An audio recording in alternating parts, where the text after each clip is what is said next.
It may appear that now is the ideal time to save money. With holidays, dining out, and commuting still on the table, why wouldn't you have extra cash to spare?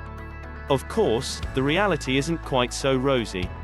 Wages have been reduced, freelance opportunities and contracts have dried up, and childcare constraints are preventing some parents from returning to work. Regardless of your circumstances, the coronavirus outbreak serves as a reminder that one of the most important aspects of money management, saving a portion of your income for an emergency, is more important than ever. Today, we're going to share the top 10 money-saving tips with you. Before you enter, make sure to click the like button. And don't forget to subscribe to our channel for more future updates. Number 1. Take back control. Have you ever looked at your bank statement and wondered where all your money had gone? It's not the best of feelings. Knowing how much money you have and how much you don't have is the first step toward taking control of your finances. The next step is to write down your goals, from short to long term. Determine when you will be able to meet them by creating a realistic budget based on your income and essential needs. The 50-20-30 budget rule is a good place to start. Set a regular money date with your finances to keep track of your spending and avoid overspending. Number 2. Build a positive relationship with money. Consciousness. Yoga is a form of exercise. Self-care is essential.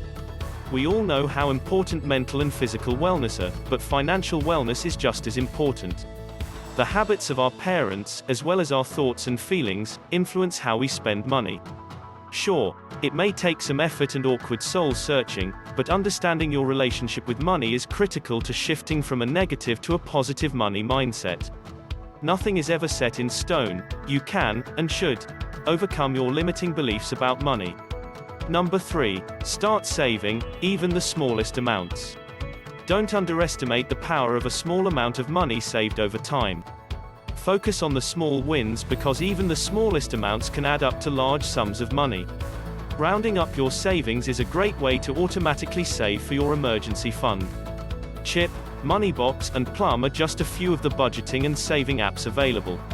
Saving money begins with good financial habits, which isn't always easy, but the most important thing is to get started.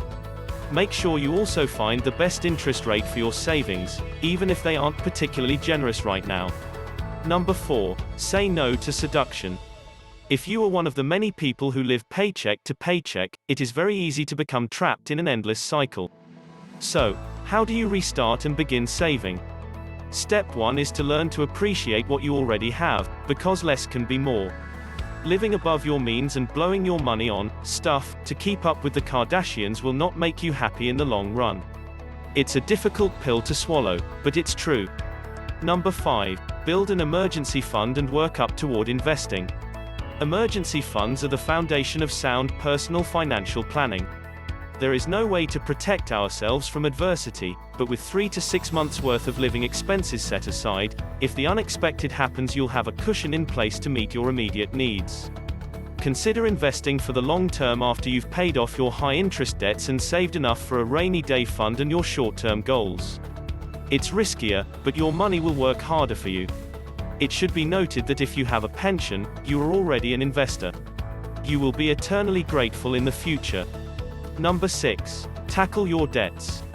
Credit cards may allow you to buy nice things, but if you only pay the minimum on your bills, you run the risk of amassing massive debts over time. Face your debts with dignity and a clear plan. Reading about debt reduction strategies such as the debt snowball method will help you get started. Number 7. Spring clean your subscriptions.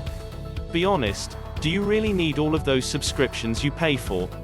I'm not going to deny that Netflix and online yoga classes are pretty much essentials during lockdown, but it's worth reviewing and canceling any subscriptions you don't use, or have forgotten about. Examine your bank statements and Apple subscriptions on your phone, then make a list of everything you're paying for on a monthly basis and cancel anything you don't need. Make sure to untick Auto Renew. Emma is a great app that helps you track and cancel wasteful subscriptions if you're feeling lazy. Number 8. Switch energy and mobile phone suppliers. From your phone to your gas, there are numerous savings to be had by reviewing and switching to cheaper suppliers. To make it easier to find better deals, use a price comparison website. We frequently push changing providers to the bottom of our financial to-do list, but it's really not that difficult, and you can save a surprising amount by putting in the effort. You can also call your current providers and tell them you're leaving. This works wonders for getting better deals. Number 9. Practice gratitude and giving. People who are grateful are content. Gratitude can change your life by teaching you to appreciate what you have rather than what you don't, and giving to others is good for our mental and even physical health. If you don't feel good about your money, consider putting it to good use by donating to a charity or helping someone out. And keep in mind that any coronavirus-related difficulties you may be experiencing are completely out of your hands and are not your fault. Be gentle with yourself, this, too, shall pass. That's all there is to today's video about 9 money-saving tips. I hope you had a good time watching the video. Please remember to click that like button. And don't forget to subscribe to our channel for more future updates. Look forward to seeing you in the next one.